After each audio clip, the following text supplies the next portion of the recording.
Hoje eu vou te contar um pouco da minha história e como eu fui de um garçom no restaurante no litoral de São Paulo.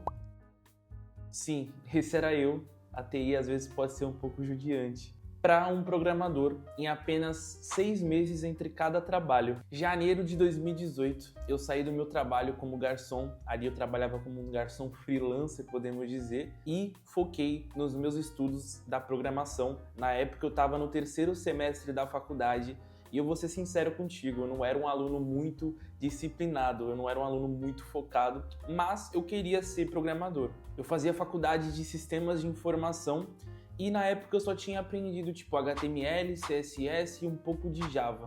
Se liga só no meu primeiro trabalho que eu criei na faculdade.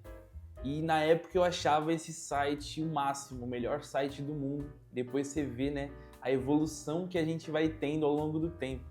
Nessa época eu comecei a me candidatar para algumas vagas, né, de programação para estágio que tinha ali na minha região. E era um pouco mais complicado do que hoje porque não tinha essa flexibilidade de trabalho remoto, híbrido, era tudo vaga local ali da cidade onde eu morava ou de cidades vizinhas, então era um pouco mais enxugado, né? Passou alguns meses, a gente já estava ali em meados de março e nenhuma empresa me dava algum feedback, mas chegou minha primeira entrevista como programador, né, para trabalhar como ali estagiário. Em meados de março, abril, aí eu fui até o local, peguei ônibus, balsa, cheguei lá, tinha outros candidatos também, bateu aquele frio na barriga, primeira entrevista, mas eu fiz a primeira entrevista com o diretor, aquelas perguntas básicas, o que te motiva, quais são os seus objetivos, e depois teve uma entrevista técnica. Eu não lembro muito bem do que era, mas aí a gente tinha que escrever um código num papel. Tava todo mundo numa sala assim, os candidatos, e aí passaram algum exercício ali, e se eu não me engano era para escrever o código em Java, só que era no papel, não era no computador, era para escrever literalmente com uma caneta e um papel. Eu travei na hora e não consegui escrever quase nada de código e, obviamente, não fui contratado. Mas não desanimei, continuei estudando, continuei ali aprimorando o meu LinkedIn, né, que é o nosso cartão ali como profissional. E caso você queira saber algumas estratégias que eu utilizei e utilizo no meu LinkedIn, comenta aqui que eu posso compartilhar também algumas coisas que eu fiz que deram certo aí ao longo da minha jornada como programador, beleza? Até que certo dia meu avô viu no jornal uma vaga para um estágio de férias em uma empresa. Meu avô falou pro meu pai, que meu pai falou para mim, e aí eu fui lá, já estava quase desacreditado, me candidatava para um monte de vaga e não recebia nenhuma resposta, mas fui lá e falei, vou me candidatar, né? Não tenho nada a perder. Fui lá, me candidatei e fui chamado para entrevista. Chegando na entrevista, era uma empresa super grande, né? É uma empresa super grande, uma multinacional, eu já estava em choque. Aí foi com uma moça do RH e mais 2 pessoas da área ali da TI.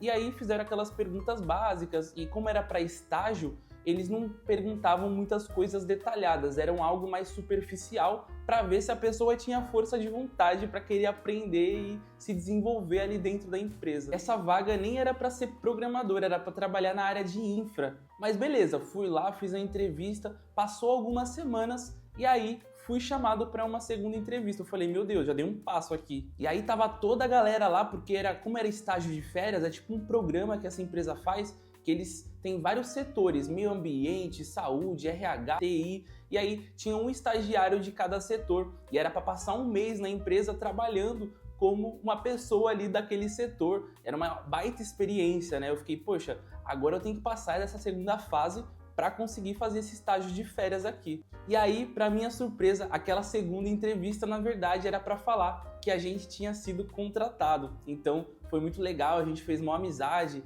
tanto eu quanto a galera lá, que eram dos outros setores, passamos um mês ali imersivos dentro da área, conhecemos ali toda a empresa gigante, mais de 1.000 funcionários, foi muito bacana. E no final desse estágio de férias, tinha que apresentar tipo um projeto assim de faculdade de algo que você melhoraria, resolver um problema daquele setor que você está inserido. E quem se destacasse com esse projeto poderia ter a possibilidade de ser contratado como estagiário em um longo termo ali, de um contrato de 2 anos. Eu falei, meu Deus, essa é a minha chance. Vou ter que mostrar trabalho. Porém, como eu disse, eu estava focado na área de infra ali, né? Mas eu queria ser programador. Aí eu falei, e agora? E aí chegou o projeto. Porém, eu meio que meti o louco e criei um projeto de programação. Eu criei um aplicativo. Só para situar vocês, né? Essa empresa é um terminal portuário. E para chegar lá na empresa tinha que pegar barco, então tinha tipo horário do barco e tudo mais, ou seja, 9 horas tem um barco. Se tu chegou 9h02 para pegar o barco, já era, dançou. O próximo barco é só 9h30. Então tinha tudo isso. E para saber os horários dos barcos, tinha tipo um cartãozinho que a empresa dava e normalmente as pessoas colocavam no crachá e tudo mais. E aí a minha ideia de aplicativo foi criar um aplicativo que justamente mostrava os horários dos barcos. E aí o meu argumento foi que o cartão poderia ser perdido e também ele prejudicava o meio ambiente, o celular, todo mundo sempre está com o celular, né? E na época eu nem sabia programar direito, tanto é que eu criei esse aplicativo utilizando a plataforma do MIT chamada App Inventor. Então é tipo low code o negócio, eu nem tinha programado. Tinha lógica de programação para tu ligar os fluxos e tal, mas eu nem utilizei uma linguagem de programação. Tanto é que depois de algum tempo eu descobri que por baixo dos panos, aquele aplicativo ali, ele roda em Java, né? Porém eu tinha força de vontade, eu queria trabalhar com aquilo. E aí eu apresentei esse projeto pro pessoal, tinha alguns diretores, e acabou que eles gostaram daquele projeto e eu fui contratado para o período ali de 2 anos, dando continuidade. Porém, eu ia ser contratado agora para ser um estagiário de 2 anos, porém na parte de desenvolvimento, que era o que eu queria. Então, poxa, fiquei muito feliz. E foi aí que eu comecei, de fato, né, a minha jornada como programador. E aí, esse estágio de férias foi o mês de julho inteiro. Em agosto eu comecei ali como programador, porém o aplicativo acabou não indo pra frente, mas sou muito grato a esse aplicativo porque fez com que eu desse aí meu primeiro passo de fato dentro da programação. E é isso, se eu não tivesse tomado esse risco de criar um aplicativo, sendo que eu estava trabalhando com infra, talvez eu nem teria começado a trabalhar, não sei o que teria acontecido, né? Não tem como a gente imaginar. Porém, a gente tem que ser ousado, a gente tem que tomar os riscos e criar as nossas oportunidades também, né? Porque depois da primeira oportunidade parece que sai um peso das costas e as coisas começam a fluir de fato. E é isso, essa é a minha história de como eu fui de garçom a programador em apenas 6 meses entre cada trabalho. Se tu curtiu esse vídeo, deixa o like aqui embaixo que vai ajudar demais. E se você gosta do universo da programação e tudo mais, se inscreve no canal Devzito para você ficar por dentro desse universo maravilhoso, beleza? Espero que você tenha gostado e comenta aqui embaixo qual é a sua história com a programação, se você já trabalha na área, se está iniciando ou está pensando em começar, beleza? Vamos trocar uma ideia. Valeu e fui!